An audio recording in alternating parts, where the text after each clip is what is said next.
Yo les bros, je suis le chef. Allez, salut à tous. J'ai vu Superman et ouais, j'ai plutôt bien aimé. Mais si c'était que ça, parce qu'en plus du slip, ils nous ont sorti le chien avec une cape.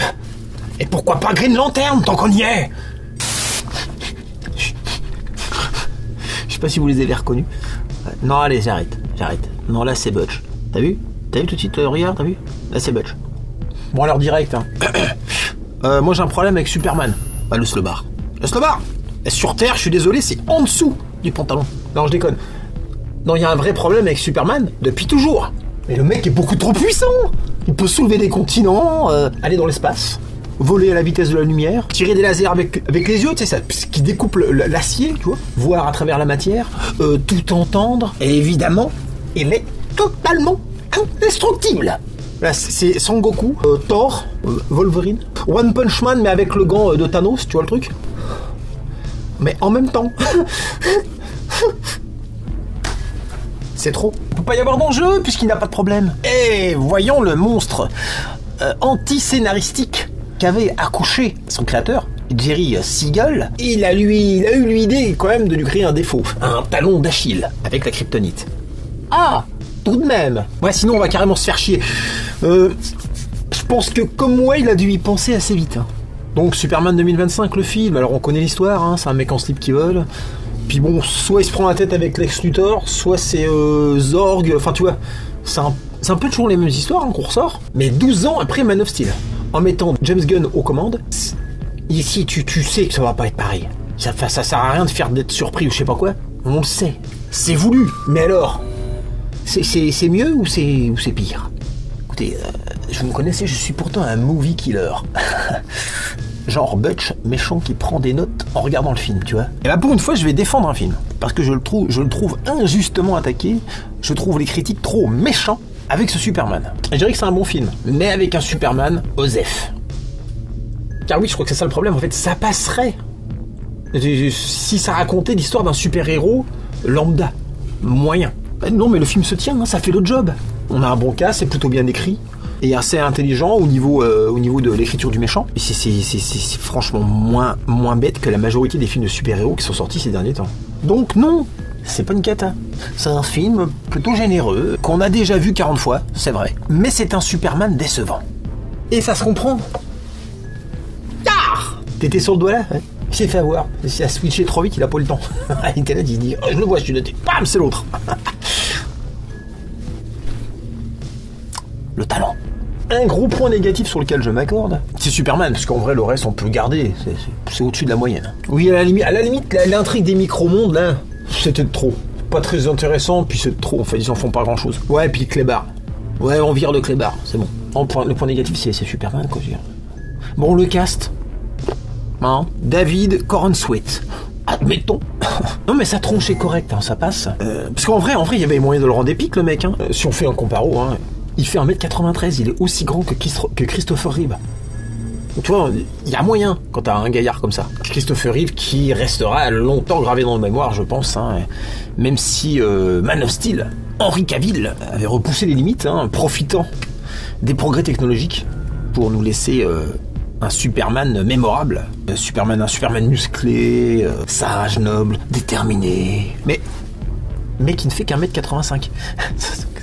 C'est le plus petit des... Henry Cavill, c'est le plus petit des Superman.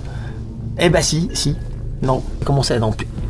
Il y en avait un qui était... Lequel Non, parce que celui de Superman Retourne en 2006, Brandon Routh. Ah, il faisait 1m89. Il était plus grand que lui. Donc non, c'est Henry Cavill le plus petit. Mais duquel tu parles, toi? Pas compris. De quoi? Quoi? Nicotine? Nicaragua, peut-être. Nicolas Cage.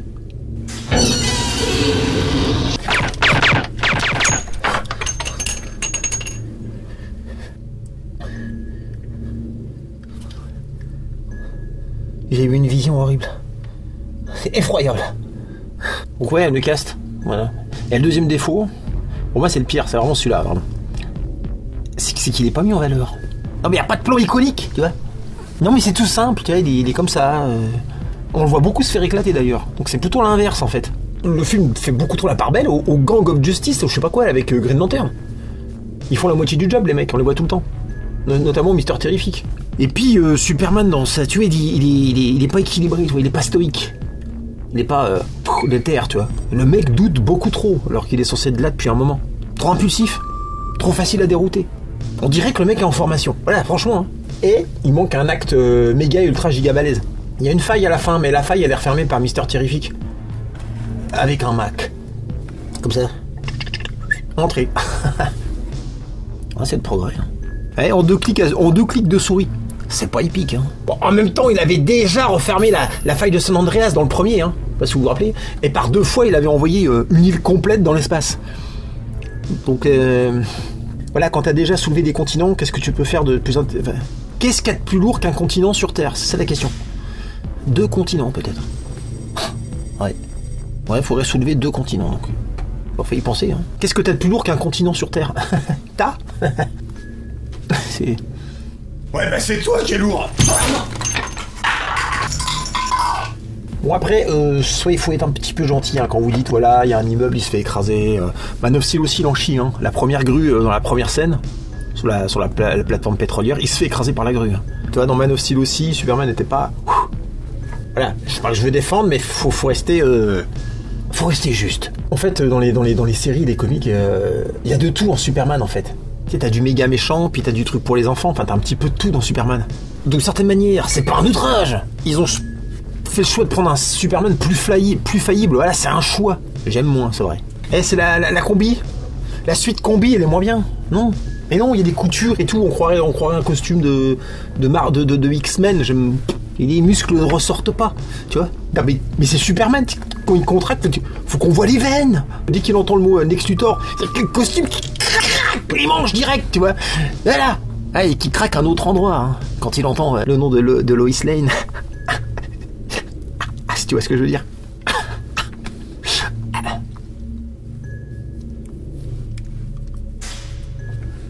Ouais, c'est pas... Ah ouais, c'est un four la blague là. Ouais, elle est pourrie cette blague à l'autre là, attends. Non mais la blague du slip là, attends, ça va pas. Ça va pas parce qu'elle est... Attends, elle est pas de moi, hein, elle est pas de moi. Ryan Reynolds. Allô? Allô Ryan? Ouais. Ouais, mais je m'en fous. Je viens de faire... Oui, mais je m'en fous, voilà. Oui, ton slip, d'accord. Bah justement, je viens de la faire la blague de ton slip que tu m'as envoyé là, par mail. Le slip qui craque. Oui. Oui, non. T'es bon, t'as fini de rigoler tout seul? On peut... Ouais, je viens de la faire là. C'est un four, mec, je viens de perdre 2 abonnés. Mais ouais, mais tu sais pas faire, Ryan. T'es pas drôle. T'es mauvais. Et donc, comme James Gunn a fait ce choix de s'orienter plus vers la BD, et donc de s'éloigner de la version snyderienne serious business de Man of Steel, on n'est pas content, donc on dézingue tout. Donc tout est nul. Voilà, gratos, cast, scénar, réalisation, Lois, le chien, tout. Et c'est là où je vous trouve injuste dans vos critiques. Parce que du coup, l'ouverture, vous voyez comment le film commence? Bon, c'est de la merde, voilà. Non, c'est de la merde, c'est sûr. C'est sûr. Je trouve que c'est plutôt un contre-pied. Le monde est déjà... Tout est déjà installé. Superman est connu du... Voilà, il sauve le monde tous les mardis. Lois Lane, c'est déjà sa copine. Enfin, tu vois. Et là, on voit Superman, bam, qui se fait éclater direct. C'est la première scène. C'est une prise de risque, oui ou non? Je trouve que c'est une bonne idée. Et c'est gonflé, hein. C'est pas du tout ça qui me gêne. Mais les mecs sont pas contents. Ils sont pas contents. Ils voulaient qu'on leur raconte 4 fois, je crois, l'histoire de Krypton. Hein, et puis la planète, tout ça, le berceau spatial. Ça ressemble, hein, berceau spatial, cosmique. L'histoire est petite avec ses parents adoptifs. De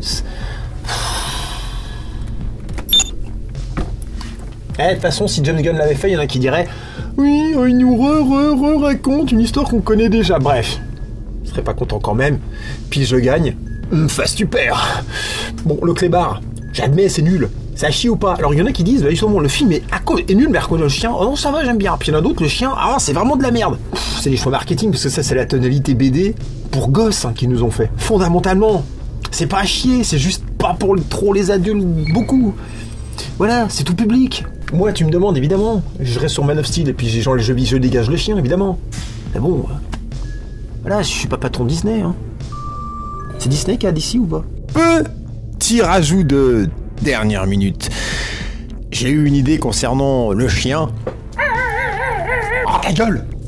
Pour désamorcer un petit peu le côté comédie qui agace tout le monde, il y a une chose qu'il fallait faire. Évidemment, et vous me voyez venir, vous me connaissez, il fallait tuer le chien. Eh oui, ça aurait donné un petit côté dramatique. Il y aurait la petite larmichette, puis en même temps, on aurait été débarrassé, il n'y aurait plus de chien.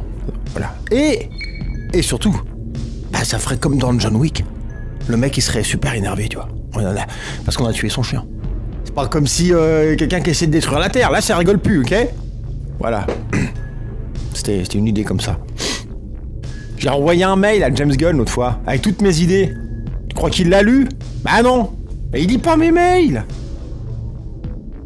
L'humour, pareil, j'ai pas compris. Les critiques sont assez bordéliques. Il y en a qui aiment pas l'humour. Guardian of Galaxy. Moi, c'est vrai que j'aime pas trop l'humour dans les trucs là. Puis il y en a d'autres qui disent ouais, ils auraient dû en mettre. Mais en même temps, ils aiment bien Man of Steel, tu vois. Enfin, franchement, les mecs ont les fils qui se touchent. J'ai eu du mal à les suivre dans les critiques de Superman. C'est pas génial ou débile, c'est James Gunn. Évidemment qu'il va y avoir un changement d'ambiance. C'est tout. Moi, évidemment, je préfère Batman vs Superman. Tu me demandes, on garde Henry Cavill, hein. Ah bah oui, hein. D'ailleurs, ça me fait chier parce que de voir Henry Cavill sur le banc de touche comme ça. Ils veulent rebooter. Je peux comprendre. Avec les films qu'ils ont fait après, bon, ils savaient plus où ils en étaient. C'est dommage de gâcher un acteur comme ça. Il a que 42 ans en fait, hein. Le mec, il crève l'écran avec une cape. Bon, c'est un gâchis, quoi. Et je vois bien le DC Universe sortir un film dans 20 ans, 30 ans, tu vois. Quand il sera vieux. Mais ils nous ressortiront vieux, puis tu sais, ils feront des rajouts FX pour le modifier, parce que tu sais, ils diront « Ah, il était quand même classe, lui. » Voilà, s'apercevront qu'en fait, le mec avait un potentiel de dingue, misère. C'est maintenant qu'il faut s'en servir. Donc forcément, alors la réalisation, alors tout est nul. Alors oui, effectivement, il y a pas il y a un ratage au niveau de l'épicness du Kryptonien.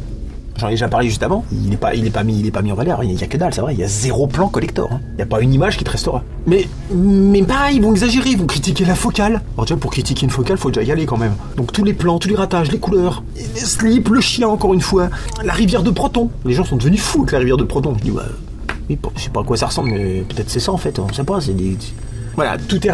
Ils exagèrent, je suis désolé, vous exagérez. C'est des choix artistiques encore une fois. Donc Lois Lane, à ton avis? Bah il est moisi. Bien évidemment. Bien évidemment. Bien évidemment. Lois Lane devient d'un coup insupportable et forcément c'est celle de 78 qui est mieux. Voilà. Moi je l'ai trouvé très bien celle-là. Du coup évidemment le méchant Lex Luthor, joué par Nicolas Hoult. Allez zou, nul. Allez nul ta presta, allez. Préféré John Hackman, dégage. Voilà. L'idée de faire une confrontation avec les médias où Lex Luthor il révèle le message caché des parents, bon, elle est pas mal. Effectivement, le monde gobe un peu vite le fait que d'un seul coup, en fait, on apprend que Superman il est envoyé sur la Terre pour devenir le maître du monde. Voilà. Et asservir les humains. Évidemment, pour des raisons de temps, James Gunn fait cavaler la rumeur à la vitesse de la lumière. En 5 minutes, effectivement, tout le monde déteste Superman. J'admets, c'est un peu radical. Ça reste assez cohérent, hein. Il y a des carrières qui sont arrêtées du jour au lendemain. Hein. Sinon quoi?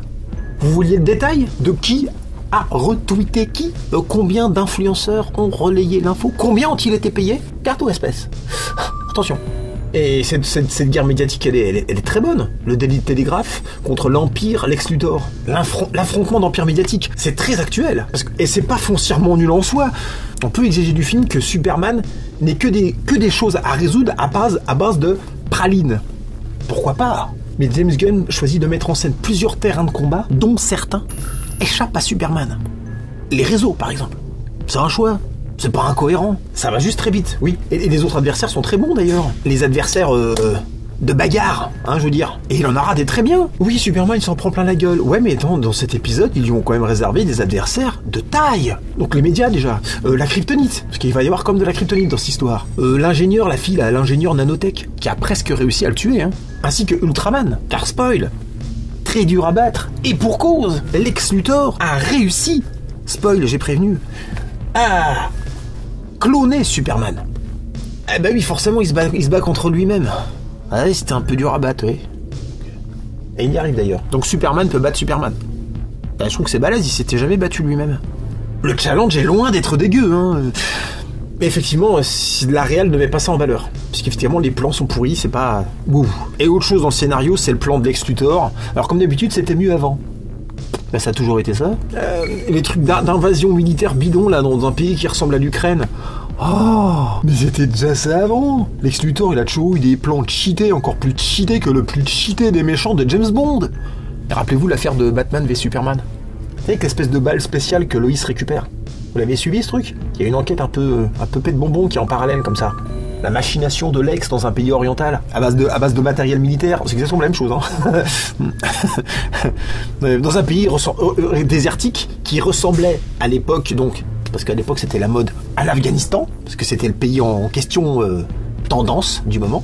Mais c'est la même chose. D'ailleurs, Batman v Superman, l'intrigue avec les armes et tout, elle est plus dure à comprendre. Hein. Parle surtout pour les jeunes. Conclusion. Ça fait 20 ans maintenant, même plus qu'on se mange du super-hero movie. Il y a eu des réussites, mais il faut reconnaître pour une majorité de ratages. Ratages qui d'habitude ne dérangent pas plus. Enfin, n'ont pas droit à des critiques aussi dures. Je sais pas moi, Endgame, avec Thor en clodo. Pardon, les gens n'ont pas plus tiqué dessus. Hein. Dans Deadpool, il y avait aussi une blague avec des chiens débiles. Tout le monde a trouvé ça super. Ah bon, c'est bien. Non, c'était pas éliminatoire, non, pas cette fois.